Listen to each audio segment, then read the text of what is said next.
I didn't confront her. I didn't raise my voice. I didn't even walk into the kitchen. I just stood there in the dark hallway of my own house, still wearing my wedding jacket, watching my new wife hand my brother my car keys and a thick brown envelope. And I heard him whisper, "We did it." That was the first hour of my marriage. I remember the refrigerator humming louder than it should have. Or maybe it always sounded like that, and I just never noticed. Hard to say now. The house smelled like leftover champagne and roasted chicken. The caterer had left maybe 40 minutes before. No, longer than that.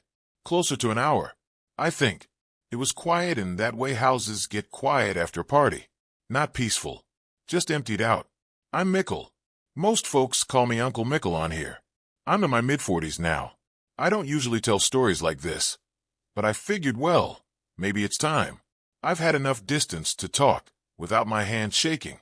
They weren't shaking that night either. That's the strange part. You'd think they would have been. I'd gone looking for her because she slipped out during the last of the cleanup. She kissed my cheek and said she needed a minute. I figured she was overwhelmed. Weddings do that, especially small backyard ones where you know every single face staring at you. It was my parents' place, my old home. The porch light flickered the way it always had since I was 17. Never got around to fixing it. I walked inside through the side door, still hearing laughter fading down the gravel driveway outside. Someone's truck engine started up, gravel crunching, tail lights sweeping across the living room wall. And then I heard low voices in the kitchen. Hers first, then his. My brother's voice carries. Always has. Even when he whispers, there's this weight to it, like he's pushing air around on purpose. I didn't mean to eavesdrop. I was about to step in and say something dumb like, "Hey, honeymoon's this way." But then I saw her arm extend, keys dangling. My car keys. She placed them in his hand like it was rehearsed. No hesitation. No glance over her shoulder. And the envelope. Thick. Not a card. Not wedding cash from relatives. This was heavier. Stiff. He pressed it down against the counter with his palm and leaned in close to her. That's when he said it. We did it. Not excited. Not loud. Just satisfied. There's a kind of stillness that hits your ears before your brain catches up. Like when you step outside after snow falls overnight and everything feels padded. That's what it was like. I didn't feel anger first. I didn't feel betrayal. I felt calculation, which, now that I think about it, might have scared me more about myself than about them. I stepped back into the hallway shadow before either of them noticed me. My dress shoes were loud on hardwood, so I slipped them off. Didn't even realize I was doing that until later. Instinct, I guess. Or maybe habit. Growing up with a loud older brother teaches you how to move quiet. I should explain something about him, but maybe not yet. It makes more sense if I leave it where it is for now. The kitchen light cast this yellow glow onto the hallway wall. I could see their silhouettes moving. Close. Too close for newlyweds and brothers. My phone was in my jacket pocket. I remember the fabric lining felt warm from my body heat when I reached in. I didn't dial her. I didn't text him. I opened my contacts. Scrolled. Found my lawyer. He and I had spoken a few weeks earlier about updating my will before the wedding. Just practical stuff. Property, savings, business assets. Nothing dramatic. I stared at his name for a long time. Then I walked quietly back out the side door into the night air and pressed call. The porch light flickered again behind me. And inside that kitchen, my wife and my brother were still whispering. Before that night, things felt steady. Not fireworks steady. Just solid. Predictable in a good way. Her name was Lila. We met at a hardware store, of all places. She was standing in the paint aisle staring at swatches like they were written in another language. I made some joke about how Arctic mist and winter silence were probably the same white with marketing behind it. She laughed. Not loud. Just that short exhale laugh people do when they're deciding whether you're safe. I like that about her. She asked me which one I'd pick. I told her neither. I preferred real colors. She said that explained the red truck outside. That truck. My truck. Well, it used to be mine. I'll get to that later. Anyway, we talked right there between the rollers and drop cloths. I don't remember exactly what she was painting. A guest room maybe. Or was it a hallway? I've replayed it enough that the edges blur. Doesn't matter. What mattered was she listened. When you get to your 40s, you notice who actually listens. It's rare. I ran a small construction business. Nothing flashy. 2 crews, mostly residential remodels. Good reputation. Paid my taxes. Slept fine at night. I'd built things my whole life. Decks, kitchens, additions, foundations that outlasted the marriages inside them. There's irony there. I see it now. She liked that I was stable. That's the word she used. Stable. Said it felt calming. I'd been careful about relationships. I wasn't divorced. Just cautious. My father had a short fuse and a long memory. I didn't want either of those traits following me into my own house. Lila felt different. She asked about my mom, about my job, about the way I organized my tools. Nobody ever asked that. She started coming by job sites with coffee. She'd stand back and watch the framing go up like it was choreography. Said she loved seeing something take shape from nothing. Looking back, that sentence sits differently now. But at the time, it sounded like admiration. We dated 2 years before I proposed. Slow and steady. She moved into my place about 8 months before the wedding. Brought plants. Lots of them. The house smelled like soil and eucalyptus for weeks. She reorganized the kitchen cabinets. I didn't mind. Actually, I liked that someone cared enough to rearrange things. My brother, Daniel, started coming around more once she moved in. We'd always had a competitive rhythm. Not hostile. Just constant measuring. He was older by 3 years. Better at sports. Louder at family dinners. My parents forgave him faster for things. I learned early to keep my wins quiet. Daniel worked in auto sales. Commission-based. Good months and bad months. He always seemed to need something. Advice, a short-term loan, a favor. I'd helped him out before. Nothing huge. A few thousand here and there. He always paid me back. Eventually. He liked Lila. Too much, maybe. But I told myself that was just him being social. He complimented her cooking. Teased her about how organized she kept things. Called her sis once, which felt premature. I remember thinking that. Actually, no, that's not right. I didn't think it consciously. It was more like a flicker of discomfort that I brushed aside. You know how you sometimes swallow a thought before it forms fully? There was one moment, maybe 6 months before the wedding. We were at a barbecue at my parents' place. I went inside to grab more ice. They were already in the kitchen, standing close by the sink. Not touching, just close. When I walked in, they both stepped back half a pace. It was subtle. If you weren't looking for it, you'd miss it. I remember holding the freezer door open too long, ice spilling into the tray, watching their reflections in the stainless steel. I told myself I was being paranoid. You ever do that? Dismiss your own instincts because the alternative feels rude?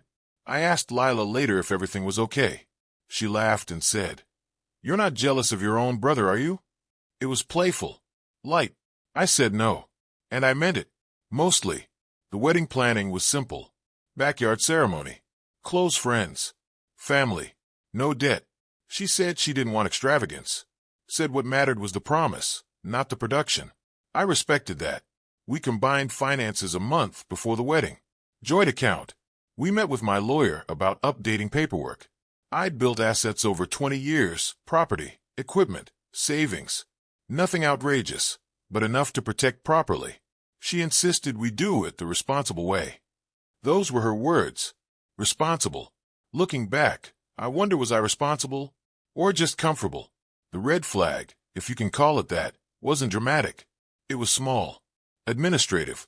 About 3 weeks before the wedding, she asked detailed questions about the life insurance policy. Not casually. Specific numbers. Beneficiaries.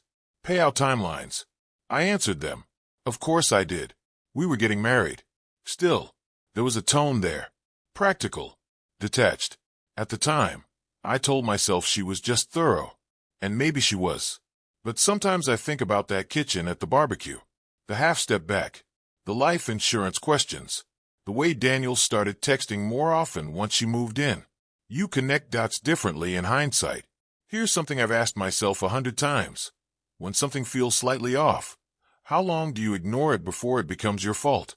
I don't know the answer, but I know I ignored it long enough to walk into that hallway on my wedding night and see my car keys in another man's hand. My brother's hand.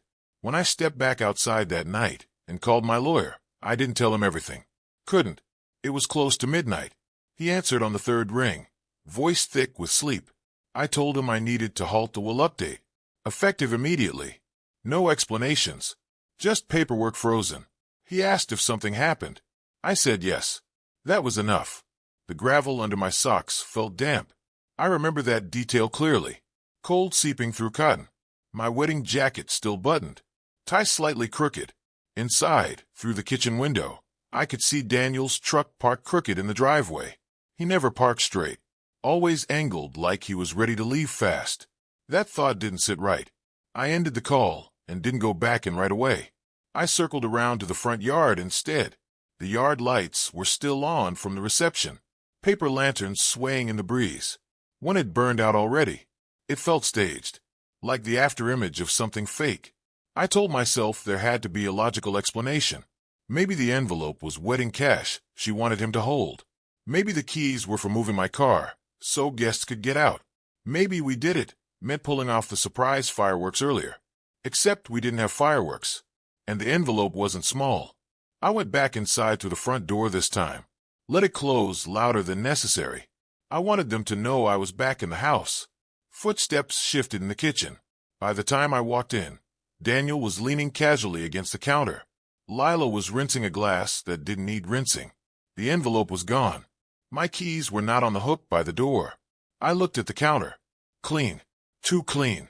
Like someone had wiped its icons earlier. You okay? Lila asked. Her makeup was still perfect.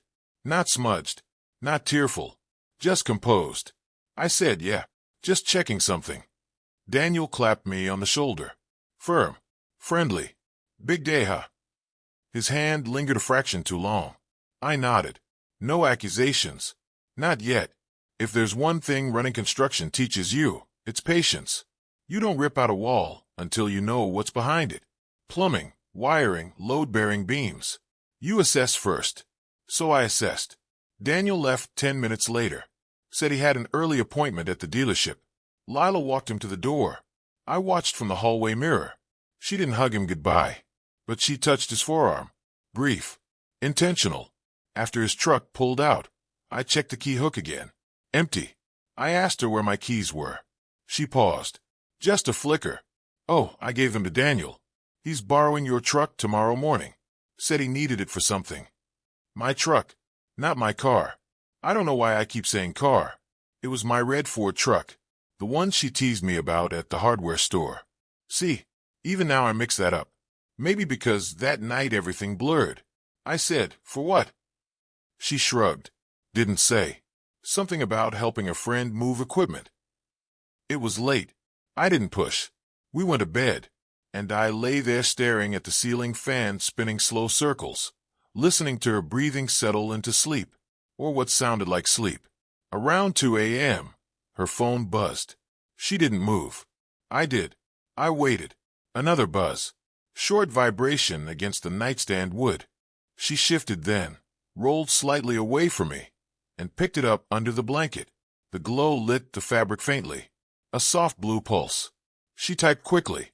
Not casual scrolling. Focused. I turned onto my side and closed my eyes halfway. Watched through my lashes. Her shoulders were tense. After a minute, she set the phone back down. I didn't say anything. Morning came gray and humid. The kind of air that feels heavy before rain. My truck was gone from the driveway. Daniel hadn't texted me. No explanation. No thank you. Lila made coffee like nothing was off. Hummed while she poured it. I asked what time Daniel picked up the truck. She said, early. Before you woke up. I wake up at 6 every day. That's habit. No alarm needed. I hadn't heard him. That bothered me more than it should have. Later that afternoon, I checked our joint bank account. Not because I suspected theft. Just, I don't know. Curiosity. Instinct. There was a transfer pending. $47,500. Scheduled for release that morning. Destination, Daniel. My hands rested on the desk for a long time. $47,500. Not a round number. Not a wedding gift. Precise. I walked into the kitchen where Lila was trimming stems on one of her plants. I asked her about it. She didn't look surprised. She said, "We talked about helping him get ahead. Remember? We had talked about helping him. Years ago. Small amounts. Structured loans. Not this." I said, "We didn't talk about this." She wiped her hands on a towel. "Come. It's an investment." "In what?" She hesitated. "In family." That phrase. It sounded rehearsed. I nodded slowly and stepped back. Didn't argue. Didn't accuse. But something inside me shifted from confusion to awareness. There's a difference between trusting someone and being kept in the dark. That morning, I realized I was standing in the dark, and I had a choice forming in front of me. Confront them both head on and demand answers, or stay quiet a little longer and see how deep this thing went. I chose quiet. For the moment, I didn't cancel the transfer right away. That's important. I could have. One call to the bank. Flag it as unauthorized. Freeze the account. Done. But I didn't. I wanted to see where it landed. That's not something I'm proud of exactly. It wasn't noble. It was deliberate. I told Lila I had to check on a job site that afternoon. One of our remodels across town. The Henderson place. Or maybe it was the Carters. No, Henderson. Blue shutters. Doesn't matter. I drove one of the company vans instead of the truck. The absence of that red hood in front of me felt louder than I expected. At the site, I walked through the framing like usual. Measured a doorway twice. Didn't need to. Just needed to move. My foreman asked if I was okay. Said I looked pale. I told him I didn't sleep much. That part was true. Around noon, I called the bank from the van. Asked for confirmation once the transfer cleared. They said it had been completed that morning at 8:42 a.m. 8:42. Precise. I asked for the receiving account details. They hesitated but confirmed it was under Daniel's name. Same bank. Local branch. No fraud flags. Authorized by both account holders. Both. That meant Lila had initiated it, and I had technically pre-approved joint transfers when we signed paperwork weeks earlier. Responsible. That word again. I hung up and sat there with the engine off. The van ticked as it cooled. Heat rising through the windshield. $47,500 doesn't disappear quietly. It moves with intention. I drove past the dealership where Daniel worked. His truck wasn't there. My truck wasn't there either. I told myself I was just checking. That's how you justify things. I parked across the street at a gas station and waited. Watched cars pull in and out. Salesmen pacing the lot, in ties too tight for the weather. Around 1:15, my truck rolled in. Daniel was driving. He parked near the service bay instead of the main lot. Got out. Didn't look around much. Walked straight inside. 10 minutes later, he came back out with another man I didn't recognize. They shook hands. The other guy got into my truck. Daniel handed him something small. Could have been paperwork. Could have been keys. Hard to see from that distance. The man drove off. Daniel stayed standing there, watching it leave. My stomach didn't drop. It tightened. Slow. I waited for him to react, to pull out his phone, to look stressed. He didn't. He went back inside like it was routine. I sat there another 5 minutes before I realized my hands were gripping the steering wheel too hard. My knuckles were white. I drove home. Lila was on the couch with her laptop open, spreadsheets on the screen. She smiled when I walked in. "How was the site?" I said, "Fine." I asked where my truck was. She didn't blink. "Daniel's handling it." "Handling it?" I sat across from her and asked, "Handling what?" She closed the laptop slowly. There's a specific sound when a laptop clicks shut. It's final. Flat. She said, "We talked about diversifying assets." We did not. At least not like this. She explained that Daniel had an opportunity. A dealership acquisition. Partial ownership. Needed capital fast. Said it was a limited window. Limited. That word hit harder than the amount. I asked why I wasn't included in the conversation. She said she didn't want to stress me before the wedding. That sentence landed like something rehearsed in a mirror. I asked why my truck was involved. She hesitated longer this time. It was collateral. I actually laughed. Short. Dry. You used my truck as collateral without telling me. She leaned forward. It's temporary. Once the paperwork finalizes, everything transfers clean. Transfers where? She didn't answer that directly. Instead, she said, "You trust me, right?" That question. It's dangerous when someone asks it after they've already acted. I said, "I trust transparency." She didn't respond. That evening, Daniel called me. First time since the wedding. He sounded upbeat. Thanked me for believing in him. Said this was going to change everything for all of us. All of us. I asked what percentage I owned. Silence. Then he said, "We're still structuring that." Structuring. Another rehearsed word. I told him I'd like to see the paperwork. He said it was being finalized. I asked who the other partner was. He said, "Just a guy." Just a guy. I hung up before I said something I couldn't take back. That night, I didn't sleep in the bedroom. I told Lila I had early calls and took the couch. The house felt different. Plants casting long shadows. Refrigerator humming again. Around 3 a.m., I heard her on the phone in the bedroom. Voice low. Not crying. Not arguing. Calm. I got up quietly and stood outside the door. Couldn't make out every word. Just fragments. Once it's transferred, he won't know until. Documents signed. He won't know until what? I stepped back before the floorboard creaked. Went to the kitchen. Poured a glass of water I didn't drink. I realized something then. This wasn't about helping Daniel. This was about positioning. Assets. Vehicles. Transfers. Timing. And I was the only one not in the meeting.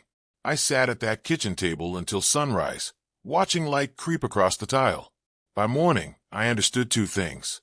First, the money was gone. Second, I was no longer guessing. I was being managed. And that's a colder feeling than betrayal. It's replacement.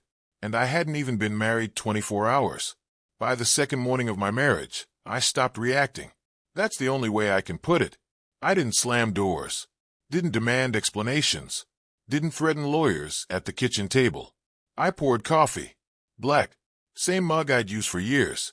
The handle had a small crack near the base. I traced it with my thumb while Lila moved around the stove, like nothing had shifted. Because for her, maybe nothing had. For me, everything had changed shape. I told her I needed to spend the day reviewing company accounts. End-of-quarter adjustments. That part wasn't entirely a lie. Numbers needed reviewing, just not for the reason she thought. I drove to my office instead of a job site, locked the door behind me, sat at my desk and pulled up every document tied to my assets. Equipment titles, property deeds, insurance policies, retirement accounts. You don't realize how many signatures you've scattered across a lifetime until you start collecting them. There's weight to paper when you know it could disappear. I called my lawyer again. Different tone this time. Measured. Specific. I asked what protections I still had in place. What could be separated? What required consent from both spouses now that we were legally married? He paused more than once. Said we could restructure certain holdings immediately. Freeze discretionary transfers. File amendments. It would raise eyebrows. I told him to proceed. He asked if this was about trust. I said, "It's about clarity." There was a long silence on the line. He didn't press further. Around noon, I called the dealership's corporate office, asked about ownership filings under Daniel's name. They confirmed he'd submitted preliminary paperwork for minority acquisition. Cash injection already documented. $47,500. My money. Well, ours, technically. I still stumble on that word. Ours. It hadn't felt like ours when it left the account without my voice attached to it. I asked about collateral documentation. They hesitated, then confirmed a vehicle title had been temporarily assigned pending final approval. My truck. I hung up and leaned back in the chair. The office smelled faintly of sawdust from the warehouse next door. Familiar. Grounded. I tried to replay every conversation leading up to the wedding. Every mention of future plans. Joint investments. Our next chapter. There were phrases I'd ignored. Lila had once said, "Security isn't about love. It's about structure." I thought she meant emotional structure. Now I wondered if she meant financial. Maybe I'm reading too much into it. Memory reshapes itself when you're looking for cracks. I know that. Still, I didn't call her that afternoon. I didn't text Daniel. I let the day pass with quiet efficiency. By evening, my lawyer had drafted preliminary amendments to my will and asset distribution. It required my signature in person. I drove to his office just before closing, sat across from him in a room that smelled like old carpet and ink. He slid the papers toward me. The edges were sharp. "Chris," he asked again if I was certain. I told him certainty wasn't the point. Protection was.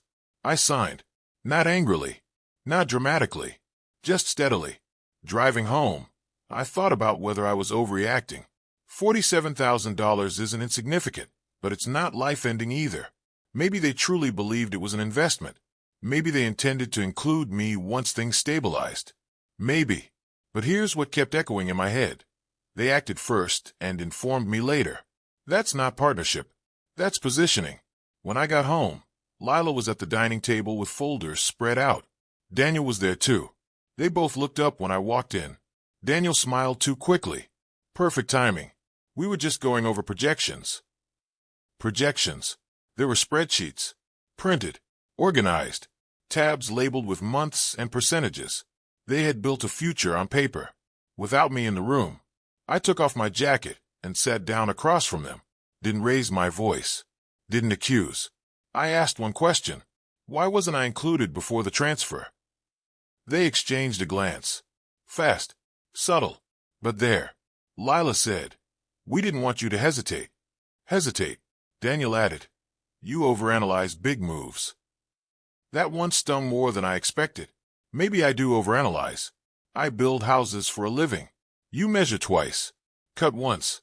That's not hesitation. That's survival. I looked at the projections.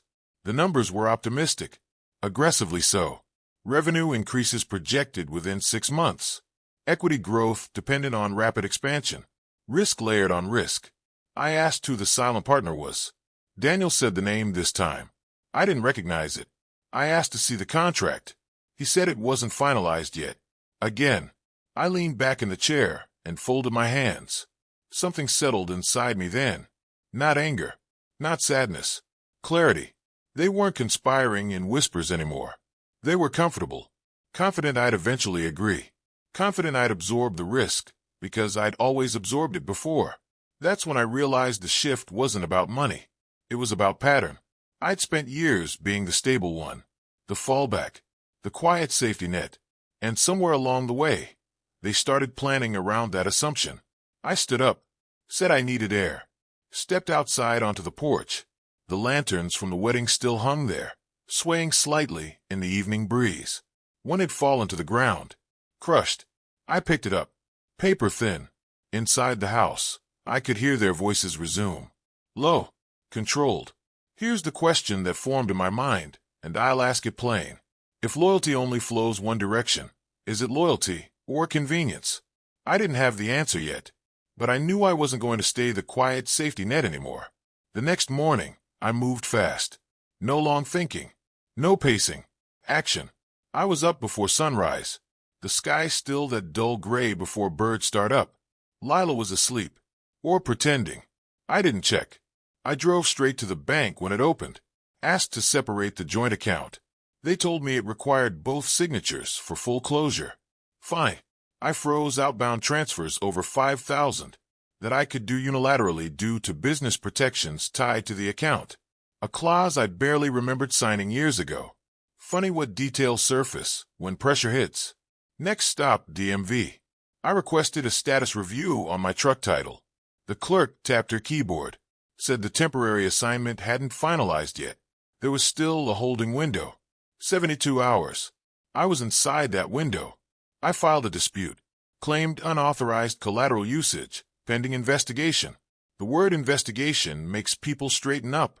Paperwork printed. Signed. Stamped. I drove straight to the dealership. Didn't call first. Daniel was on the lot, mid-conversation with a customer. He saw me. Smile tightened. I didn't wait. I walked past him into the manager's office. Introduced myself. Calm voice. Steady eye contact. Explained that the truck listed as collateral was under active title dispute. The manager's face shifted. He called Daniel in. Door closed. Short conversation. Direct. Daniel tried to laugh it off. Said it was a misunderstanding. Said paperwork would smooth out. I placed the stamped dispute form on the desk. Paper makes things real. The manager said they'd pause the acquisition review until ownership cleared. Daniel looked at me then. Not angry. Not shouting. Just exposed. He stepped closer and lowered his voice. You're blowing this up. Maybe I was. Maybe I wasn't. I told him. You used my property without consent. He said. You would have agreed. That sentence hung there. Would I have? Maybe. If they'd asked. If the numbers were clean. If the risk was shared openly. But they didn't ask. And that's the part that mattered. He leaned in closer. You're going too far. For a second, I wondered if I was. Pulling legal levers. Freezing accounts. Filing disputes. All within 48 hours of getting married. It's not exactly the picture you frame on a mantle. I'll be honest here. There was a moment, standing in that office, where I thought maybe I should have handled it privately. Kept it inside the family. Avoided paperwork. But family had already taken it outside of me. So I stayed steady. I told the manager I'd expect written confirmation of the hold. He nodded. I walked out without another word. Short steps. Even pace. Back in my van, I sat for a minute. Engine off. Breath measured. My phone buzzed. Lila. I let it ring. Then again. I answered on the third call. Her voice wasn't panicked. It was tight. Controlled. What did you do? I told her I protected my assets. She said I embarrassed Daniel. I said he embarrassed himself. Silence. Then she said something that shifted everything. You were never supposed to find out this way. Never supposed to. Find out what? I asked her directly. She hesitated. Longer than before. Then said, we were going to restructure everything after the acquisition. Move holdings under a joint LLC. It would have been cleaner. Cleaner. Under whose control? She didn't answer. Instead, she said, you don't trust me. I replied, you moved $47,000 in my truck without telling me. No raised voice. No theatrics. Just facts. She exhaled sharply. This is why we didn't tell you first. You panic. Panic. If this was panic, it felt awfully organized. I told her we'd talk at home. When I walked in that afternoon, the dining table was cleared. Folders gone. Laptop shut. Lila was standing by the window. Arms crossed. Daniel wasn't there. She didn't yell. Didn't cry. She said, you just cost him his future. I said no. I stopped him from gambling mine. That's when her expression changed. Not guilt. Not sorrow. Calculation. She asked if I'd reversed the transfer. I told her no. Not yet. Because I hadn't. The money was still sitting in Daniel's account. That was the last card on the table. She stepped closer and said quietly, you think this is about you? I looked around the house. The plants. The wedding decorations, still half hanging. The cracked mug in the sink. It is, I said. Short. Clear. She didn't argue after that. She just nodded once. Slow. And in that nod, I understood something. They hadn't miscalculated the money. They'd miscalculated me. The house felt larger after that conversation. Not emptier. Just wider. Like the walls had shifted outward and left space where certainty used to sit. Daniel didn't come back that night. Or the next. Lila slept in the bedroom again. I stayed on the couch for 2 more evenings before I realized I was punishing myself with poor sleep. So I went back to the bed. Kept to my side. A clean line down the middle, like a property boundary. We didn't argue loudly. That's important. There were no plates thrown. No shouting matches the neighbors could hear. Just quiet exchanges. Measured words. 3 days after I filed the title dispute, the dealership officially suspended Daniel's acquisition review. I received written confirmation by email. The truck title remained under my sole ownership. The collateral hold dissolved. I forwarded the confirmation to Daniel. He responded with a single line. You didn't have to do that. I stared at that sentence for a while. Didn't have to. I didn't reply. The money, though, that was trickier. Legally, it had been transferred with joint authorization. Reversing it required Daniel's cooperation or formal legal action. My lawyer said we could pursue recovery under misrepresentation, but it would get ugly fast. Depositions. Family testimony. Public record. I pictured my parents sitting in a courtroom. Didn't like that image. So I chose a different route. I asked Daniel to meet me at a diner halfway between our houses. Neutral ground. Vinyl booths. Smell of burnt coffee. He showed up 20 minutes late. Sat across from me without ordering. He looked tired. Not defeated. Just strained. I told him I wasn't suing him. His shoulders dropped slightly. Then I said I expected the full amount returned within 30 days. He laughed once. Short. Disbelieving. It's already invested. In what? I asked. He didn't answer directly. Something about deposit commitments and partnership stakes. Vague. I told him this wasn't a negotiation. If he couldn't return it, I'd pursue recovery formally. He asked if I'd really take my own brother to court. I said, "You took my money without asking." Silence settled between us. The waitress refilled our waters. Ice clinking. After a minute, he admitted something. The silent partner? It wasn't finalized because there was no dealership acquisition. Not yet. The money had been used to secure options, to position himself for leverage. Position again. I asked if Lila knew that. He hesitated. That was answer enough. So here's where I need to correct myself on something I said earlier. I told you they had built a future on paper. That wasn't entirely accurate. Daniel had built projections. Lila had supported them, but the foundation wasn't solid. It was speculative, and I had funded speculation. I left the diner with no handshake, no resolution, just a 30-day deadline spoken plainly across a plastic table. At home, Lila was sitting at the kitchen counter, turning her wedding ring slowly around her finger. I told her about the deadline. She didn't defend Daniel this time. Instead, she asked me a question I hadn't expected. Are you planning to stay married to me? Direct. No softness. I took longer to answer than I probably should have, because the truth was, I didn't know. Marriage, to me, was structure. Shared risk. Shared reward. Transparent decisions. What we had right then felt like a contract drafted in invisible ink. I told her I needed time. She nodded. Over the next few weeks, we lived like cautious roommates. Polite. Functional. Separate. Daniel managed to return a portion of the money within the deadline. Not all. About $30,000. The rest, he said, was tied up. I didn't press immediately. I filed a formal repayment agreement instead. Documented. Signed. Family dinner invitations for my parents slowed down. I suspect Daniel told them a version of the story that painted me as inflexible. Maybe I was. I think about that sometimes. If I'd sat down calmly before filing disputes, if I'd given them a chance to explain first, would it have changed anything? I'm not sure. Because explanation isn't the same as permission. After 6 weeks of quiet distance, Lila moved out. Not dramatically. No slammed doors.